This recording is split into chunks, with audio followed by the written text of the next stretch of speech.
sëriñ bi doon sëkk tey ak ëllëg kon nag nañ ko fas yéene liggéeyal.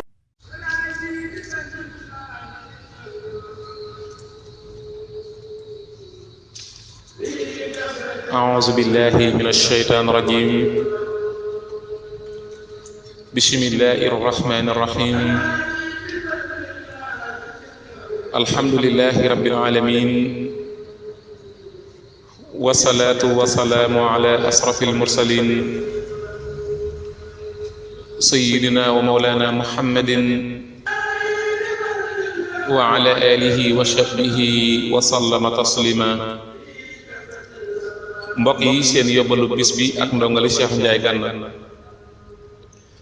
sëriñ Tuuba xaadala wallaahu maxtaaraloo mas naa laaj sëriñ Xamsatu Jaxate radiyallahu taala anhu ne ko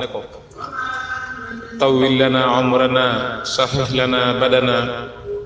wa hab lana rusda wa tawfiq yallaahu ana nu ngeen koy firee mu daal di koy firi sëriñ bi ne ko noonee du firi mi tawwil lana umrana mooy yàlla nga guddal sunuy fan ci jaamu yàlla fan wu gudd te jeexaloo ko ci sunu borom amul njariñ fan wu gudd mooy bis yi nga am te jeexal ko ci sunu borom subhanahu wa taala saxix lana badanan yàlla nga nu wéral sunuy yaram aw yaram li fekk muccagul ci sawara wéragut wa hab lana rusda yàlla nga nu jubal ak jub mooy def lu neex sunu borom subhanahu wa taala wa tawfeex mooy lu neex sunu borom ba noppi neex nit ñi bariwaana lu nit di def mu neex sunu borom te dara safu ci nit ñi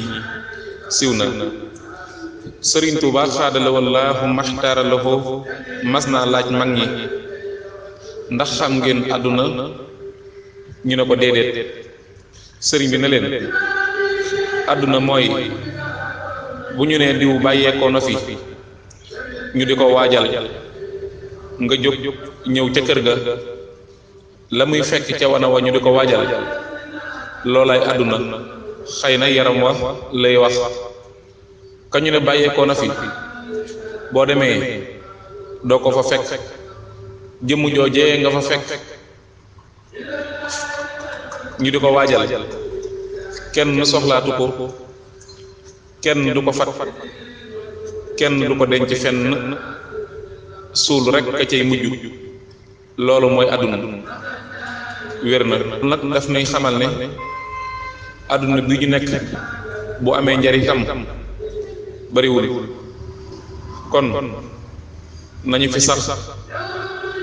di def lu neex sunu borom subhanahu wa taala ngir ne ci loolee ci la ñuy mën a jaare ba am bànneexu àllaaxira te mooy àjjana te loolu rek moo jar a sàkk wallaahu a'lam. sëriñ bi doon sëkk tey ak ëllëg kon nag nañ ko fas yéene liggéeyal.